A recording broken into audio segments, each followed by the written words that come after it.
Eccoci qui ragazzi, bentornati sul canale, buona domenica prima di tutto, parliamo di calcio giocato, parliamo di nazionale, siamo alle semifinali del mondiale Under 20 e io sono contento come una Pasqua perché sono riuscito a vedermi questa partita ieri sera alle 11, ovviamente orari un po' proibitivi, però ne è valsa la pena perché questo mondiale in Argentina ci sta regalando conferme e ci sta regalando tanti spunti di discussione per quanto riguarda i vivai, per quanto riguarda i giovani, perché è un'Italia che tatticamente è sempre stata bene messa in campo da Nunziata, però vanta di un'ossatura molto forte della quale fanno parte Ambrosino, Esposito, Baldanzi, Pafundi, Casadei, che è il capocannoniere al momento di questo mondiale. Quindi possiamo dire la nostra anche alle semifinali ed è stata veramente una grandissima partita contro una Colombia che sulla carta doveva essere un avversario più forte. Anche visto l'ottavo di finale che ha giocato la Colombia comunque con una grandissima goleata, non è che ci si aspettava una Colombia più forte, è perché l'Italia ha giocato una grandissima partita mettendo in cassaforte il risultato nei primi 50 minuti. Comunque la partita era chiusa, anche se la Colombia ci ha dato filo da torcere a inizio ripresa e dal 75esimo in avanti, perché comunque fisicamente non riesci a rendere tutta la partita al 200% perché c'è stata tanta corsa, tanta voglia di portarla a casa. Eh,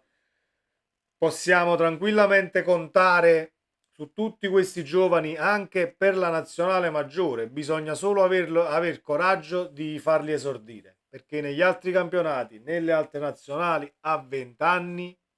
se sei un calciatore e si vede da questa ossatura che ho appena nominato, si vede ad occhio nudo. Anche chi non guarda tantissime partite, lo vedi che sono di una categoria un tantino superiore per un mondiale under 20 e stanno facendo la differenza. Quindi bisogna avere coraggio di portarseli anche nella nazionale maggiore. Ci sarà la competizione dell'Under 21, l'Europeo Under 21 da giocarsi tra poco a giugno. A metà giugno credo, mi sembra che cominci comunque verso metà giugno. Vedremo chi si comporterà bene e chi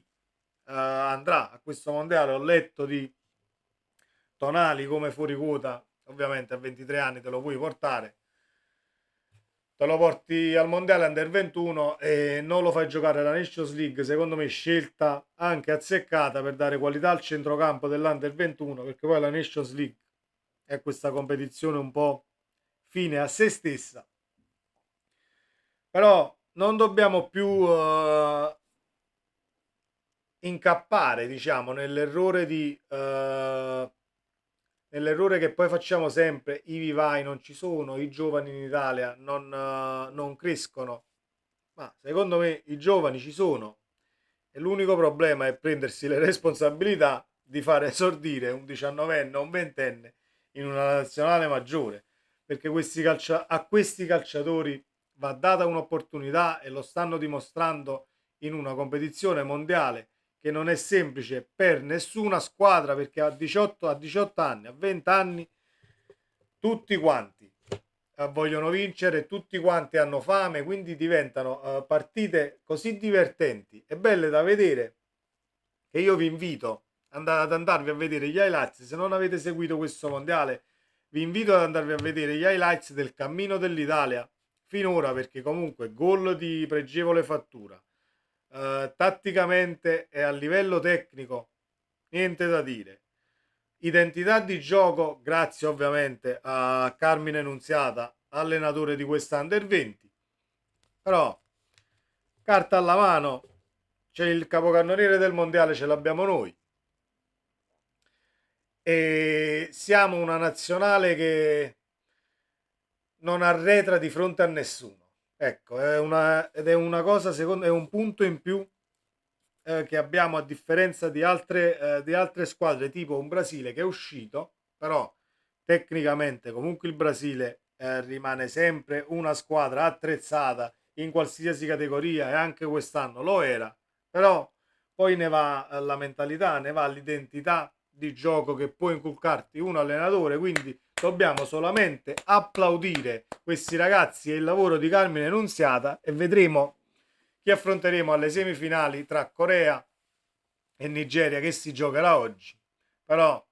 l'appetito viene mangiando, la Colombia non era un avversario semplice, quindi ci si deve credere, e voglio questa finale, voglio la finale del mondiale Under 20. Fatemi sapere cosa ne pensate ragazzi, iscrivetevi al canale se non l'avete ancora fatto, sempre Forza Napoli, ciao!